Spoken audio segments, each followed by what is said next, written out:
एक रहस्यमय तरीके से किस प्रकार प्रज्ञा गायब हो गई और बाद में कैसे मिली, ये पूरी जानकारी हम आपको देंगे। इससे पहले चैनल को लाइक, फॉलो, सब्सक्राइब जो बटन पहले दिखे आप कर लें और पूरी जानकारी जो है मनीष और प्रज्ञा के बारे में हम आपको बताएंगे।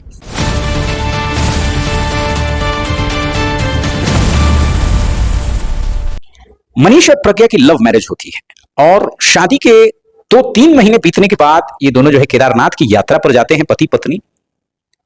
केदारनाथ से ये वापस लौट रहे होते हैं और ट्रेन में कुछ ऐसा हो जाता है कि मनीष की पत्नी प्रज्ञा जो है वो गायब हो जाती है।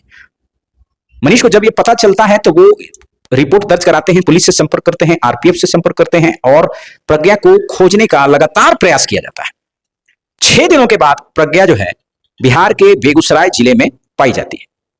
दरअसल मनीष और प्रज्ञा की लव मैरिज हुई थी और शादी के महज 3 महीने ही बीते थे। इन 3 महीनों के बाद वो केदारनाथ यात्रा पर जाने का डिसीजन बनाते हैं और जाते भी हैं। जाने के बाद वहां से वापस लौटने के दौरान रात में जब इन दोनों की आंख लग जाती है, दोनों सो जाते हैं। उसके बाद ट्रेन जब लगभग मुजफ्फरनगर के पास, यूपी के मुजफ्फरनगर में पहुंचती है तो मनीष की आंख खुलती है। मनीष आंख खुलते ही ये पाते हैं कि प्रज्ञा वहां नहीं है। उनको यह शक होता है कि हो सकता है कि प्रज्ञा कहीं बाथरूम गई हो, वॉशरूम गई हो।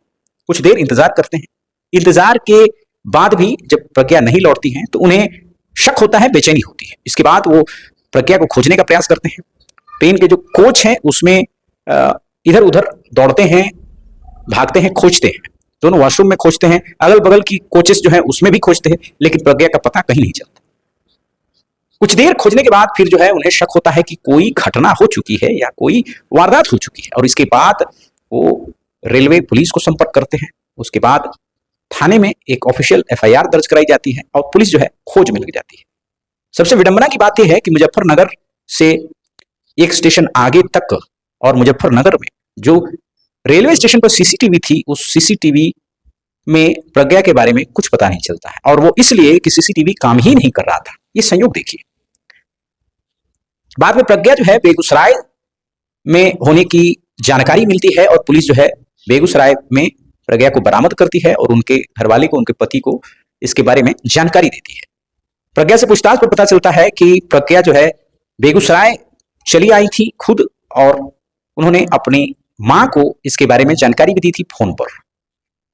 प्रज्ञा ये बताती हैं कि उनकी मनीष से, उनके पति से कुछ कहासुनी हो गई थी किसी बात को लेकर और इसी अनबन के बाद जब दोनों सो गए तो ये रात में उठकर और जब ट्रेन रुकती है स्टेशन पे तो ये ट्रेन बदल लेती है, किसी दूसरी ट्रेन में चढ़ जाती है। ऐसे ट्रेन में जो उनको पता भी नहीं कि कहां जा रही है, वो कहां रुकेगी और उस ट्रेन का नाम क्या है, या फिर वो ट्रेन की टिकट भी नहीं लेती है और एक अनजान ट्रेन में बैठ जाती हैं और सफर करते करते बेगूसराय पहुंच जाती है।